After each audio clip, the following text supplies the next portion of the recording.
Well, hey everyone, welcome back to this fourth and final session of the Faithful and Missional podcast. We hope that this has been a really good opportunity for you guys as small groups to grow in your understanding of what it looks like to be faithful and missional in this world. We had an awesome conversation last week about being faithful and missional at home with your families. We've talked about school, small groups. Today, we're going to dial in really specifically on being faithful and missional amongst your friends, in your social life, in whatever area that might look like for you. And we're really excited about this conversation. So Kim is back with us. Kim Smith, one of your small groups pastors here in high school ministry. And Zack Thompson is with us. You may recognize him. He's done some preaching for high school ministry. You may know him back from high school. He went to Normal Community, grew up going to Eastview, and now is on staff here at Eastview. He's an associate pastor of young adult ministry, helping those students to really know what it's like to be faithful and missional in their lives as well. So he has some awesome stories to share with you. We feel like this is going to be a great setup for your small group conversation tonight. So welcome, Zack. Thank you for coming. It's so awesome to have you.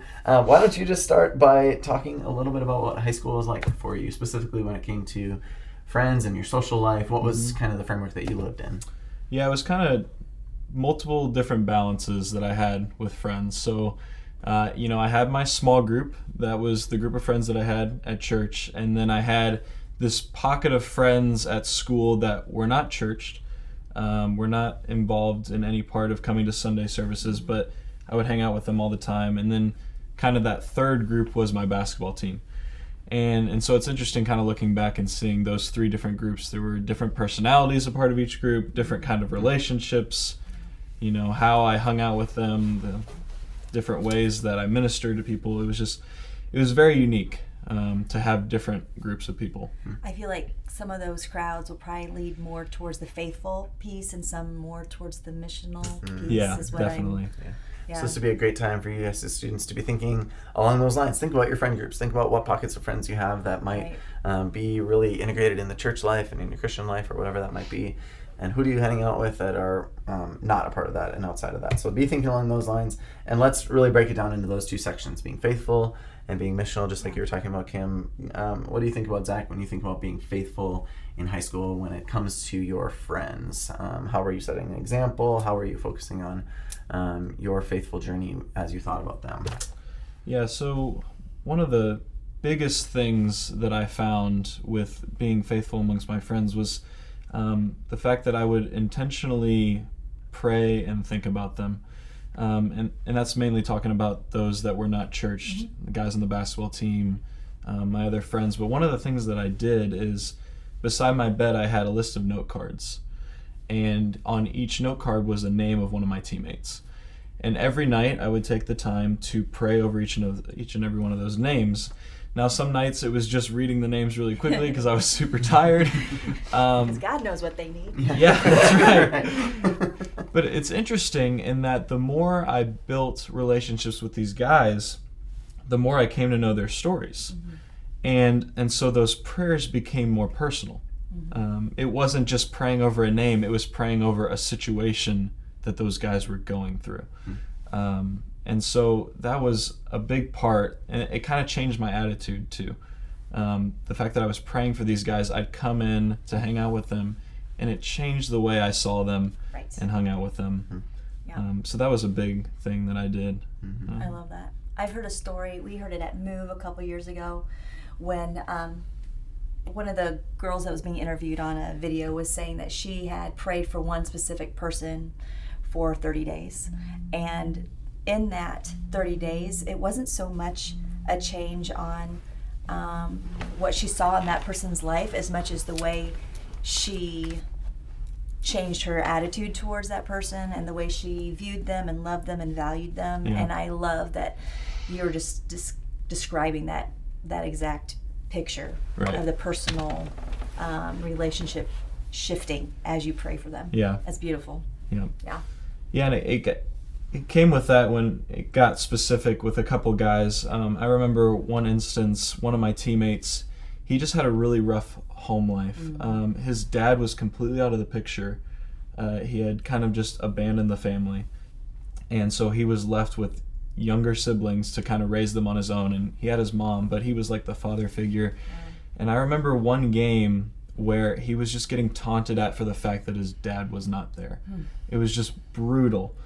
And knowing his story, like after the game, he just sat in the locker room. He's not a guy to show emotion really, but he just sat there, and now knowing who he is and that story, like I could see that. And so like I would go and I just sat with him because I know how much that hurt, even if he wasn't expressing that. And there was one specific teammate as well that I always brought up to my small group, just a guy that was constantly on my mind that I wanted to be intentional with and ministering to. And so that was a guy that I brought to my group, and I would tell my small group, like, hey, like, this is my basketball team. These are my friends. Can we, like, pray for these guys? And it became unified in that our whole group was now a part of that. Awesome. And they would support me and ask how that was going with ministering to them. And the cool part of that is that through that small group unity, they came to know those guys as well. And so when they'd see them, they'd know them and say hi to them. And the cool thing is that one of those guys became a part of our small group our senior year. Cool. Yeah. And so it's like this guy we've been praying for years has now become a part of our group. So that was just really cool. It's an awesome response to all those it's prayers. amazing. Yeah. It's amazing. I think it's so clear to me that you're just showing that being faithful doesn't always mean that you're shoving Jesus down someone's throat or that you're really, really pushing hard, but just that you are literally just not keeping your faith to yourself, but you're just living it out and just being that type of person around all of your friends. I think that's just a huge thing for sure. Yeah. But then there probably are other times, right, where it is a little more intentional, where being missional really is the goal, right? And you did that. I think it's just really, you have some really powerful testimonies about that. So talk about that. What were some examples of ways that you tried to be missional towards your team or towards other friends that maybe some of these students can glean from? Yeah, so one of the biggest things that happened for me in my high school years was a relationship that I had with one of my teammates and actually became one of my close friends. His name was Alex Prus. And this guy impacted me greatly. He kind of felt like a big brother to me, a big brother that I never had. But he was a guy that kind of took that first step in pursuing being missional amongst the basketball team. And he wasn't a guy that played a lot. In fact, like he was at the end of the bench all the time, but he was intentional about cheering on and encouraging teammates. And he kind of pulled me alongside there once I became a part of the team. And he said, Zach, like, let's do this together. And so what we did is we made it a purpose to encourage our teammates really well. And he kind of helped spur that on, and I kind of followed him in that. I remember one specific Sunday where we were at church and he was up there talking in a panel and stuff like that, and they were asking Alex about what he did. He's a year old? Yeah, he's a year older than me. Yeah. Okay. Yeah, and he was talking up there, and they were asking him like how he's been, kind of the same question, how you've been missional, and he turned to me and looked at me specifically in that situation, and he's like, Zach, right now this basketball team that we have, I'm pretty confident you and I are playing one-on-one in heaven. That's what he said. He's like, by the time like you go, as I'm going and you go, I want to make it 5-on-5. Yeah. Like, that's an awesome picture. What a cool picture that. Yeah. And that energized me. Like he called that upon me and say like, hey, you're taking this now. And so having those people to do life with and then encourage you along the way was so important. But when I think specifically of what I did, especially with my teammates and even the guys that weren't on the team but that I was friends with that didn't go to church, is I made it a purpose to have them over to my house as much as possible. A lot of these guys, their home lives were not good. Parents didn't go to church, so they weren't supporting that whole situation. Oftentimes, like, they just stay away from the home because there were problems there and they didn't want to go there. Yeah.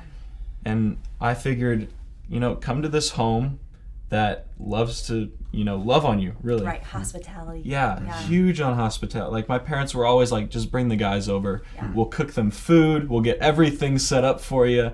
We'll make that just an awesome experience for you guys. And I just found it more and more that these guys always wanted to come over because it was just a great place to hang out. Yeah. And I could just see, like, my parents are showing the love of Jesus by just having them over and cooking them food.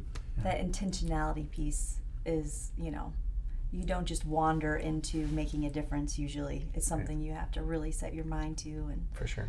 I love that purpose that you guys had as a family and as a team and small group. Well, and we talk about inviting people to church, and for some people that's just like so far off anything they would ever consider. Right. But come over, hang out at Zack's house for some chicken nuggets or It whatever. was an easy ask. Hey, we got free food. Like, come on over. Who would turn that down? That's good. So Zack, clearly you are the perfect example of how all of this is supposed to go every single time. So thanks for sharing. No, I know we talked about some things that you wish you maybe had done a little bit different, some mistakes maybe that you say you had made. No one's going to get this right all the time by any means, or just trying to challenge them to go a little bit further. What are some things that you did that you wish you would have done differently, some mistakes that maybe they can learn from? Yeah, I made plenty of mistakes along the way. There was a couple instances, one specific instance that I remember that sometimes I'd be too aggressive in pushing, having faith and going to church and like being a part of a small group. Like I remember one instance where one of my buddies who was a part of the church started kind of going away from it. And I reacted in a way that was angry and harsh. And I went to him over to his house, like when we were supposed to have a small group, and I'm saying like, hey, you're throwing your life away. Like you are making the complete wrong decision. And if you do this, like you're in trouble. Like you need to be a part of this. And I remember leaving that and I felt so guilty that I had just dumped this harsh truth on him without any sort of grace and understanding maybe where he'd be coming from. I just saw it from, you're throwing your life away. Right. And it was the complete wrong way to communicate it. And I have to be careful. I had to be careful about how I, would make those invites. And like that wasn't the encouraging thing that I wanted to do. And luckily for that, like God redeemed that situation, and I like asked for forgiveness, and eventually like this guy got back involved in our small group, but that was just the complete wrong way to handle it. And then two, I say that being missional, like there were times where I'd want to share my faith. There were times where I stayed quiet where I shouldn't have. I think we all struggle with that. Yeah, for sure. Sometimes, Yeah, it's just, we say like be an example. And I absolutely believe that's true, to be an example for Jesus and to show the love of him. But there were times where I could have made specific invites, or I could have shared my story, or I could have asked them what they believed, and I just didn't. And I think I missed a lot of opportunities doing that. And so I can look back on my high school years and I'm like, there were guys where I could have had intentional conversations where I didn't. Right. For sure. Sometimes I know I feel that nudge by the Spirit to say something but it's scary sometimes, and but definitely it's have so those moments. so important. I mean, Kim, from our perspective as staff members, as pastors, like we can pray for those students that are out in the community and out somehow connected to our Eastview students, but we're not the ones that are going to reach them. We're not the ones that are hanging out with them on Friday nights. We're not the ones that are texting with them, those types of things. It's so important that students that are connected to Jesus, just like Zack, you were, try to find ways to be a little more missional, all those kind of things. So as we kind of come to a close and try to launch them into this final conversation of this faithful and missional idea, Kim, what encouragement or what final thought do you have for us? Well, I think you hit the nail on the head. There's only so much, that we can do. We can, as adults, but you guys, as students, you're doing shoulder to shoulder with them. You're there every day with them, and you're in the perfect position to be light, to make a difference for them. Starting with prayer, starting with just being faithful yourself, but also turning around and bringing them in, whatever that looks like. I love the piece that you're carrying the burdens, of your friends. So that's definitely, the Bible speaks to that in Galatians.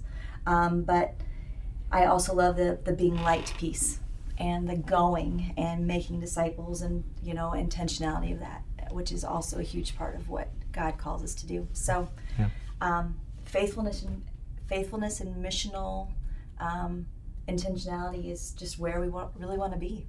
For sure. Yeah. For sure. And we believe that you can all do this. You can be faithful absolutely. And missional, even if it's just in little ways, little steps. At school, you can be a little more faithful, a little more missional. At home with your family, And Zack is a great example of some simple ways, some practical ways that you can be a little more faithful, a little more missional as you think about the friends that you have connections to. And all of it's going to be easier and better off if you do it together as a small group. And so with that in mind, thanks so much for paying attention as we have had these conversations during this series. We hope that it's been fruitful for you.